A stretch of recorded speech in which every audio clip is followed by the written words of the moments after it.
Tunafanya mazoezi tukiwa na utayari wa kuwafanya muwe salama wakati wote. Kuelekea kwenye kipindi cha uchaguzi mkuu tarehe 29, tunataka kuwahakikishia kwamba mkoa wa Tabora uko salama, utakuwa salama, uchaguzi utafanyika kwa usalama, na baada ya uchaguzi tutauacha mkoa wetu ukiwa salama. Hilo ni hakikisho ambalo Jeshi la Polisi mkoa wa Tabora tunalitoa kwenu, mkatimize haki yenu ya kikatiba ya kupiga kura kwa usalama, na baada hapo kila mtu arudi nyumbani.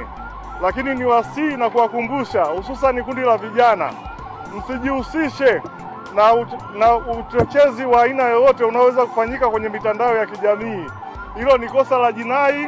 Hii ni Dunia Digital Update. Aliyekuwa kamanda wa polisi mkoa wa Tabora, kamishna msaidizi mwandamizi wa polisi SACP Richard Abwao amefariki dunia.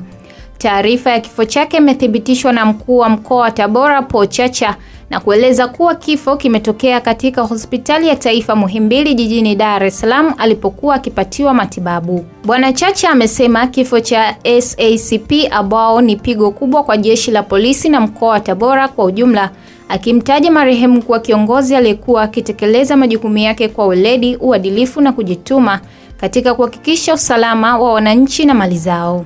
Amesema serikali ya mkoa wa Tabora kwa kushirikiana na jeshi la polisi inaendelea na maandalizi ya taratibu za kuaga na mazishi ya marehemu, huku taarifa zaidi zikitarajiwa kutolewa baadaye.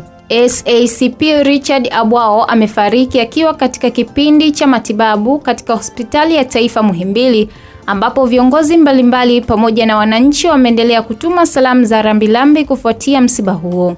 Kifo chake kimeacha pengo kubwa ndani ya jeshi la polisi mkoa wa Tabora na kwa wananchi waliokuwa wakinufaika na huduma zake katika kuhakikisha amani na utulivu vinaendelea kudumishwa. Kwa upande mwingine, msemaji wa jeshi la polisi nchini David Misime amethibitisha akizungumza na wananchi leo Jumamosi kuhusu kifo cha ofisa huyo aliyekuwa na cheo cha kamishna msaidizi mwandamizi. Nanukuu, ni kweli aliyekuwa kamanda wa polisi mkoa wa Tabora kamishna msaidizi mwandamizi Richard Abwao amefariki dunia leo tarehe 20 ya mwezi wa 6 2026 katika hospitali ya taifa Muhimbili alikokuwa akipatiwa matibabu, amesema David Misime. Hii ni Dunia Digital, endelea kuwa nasi kwa taarifa zaidi.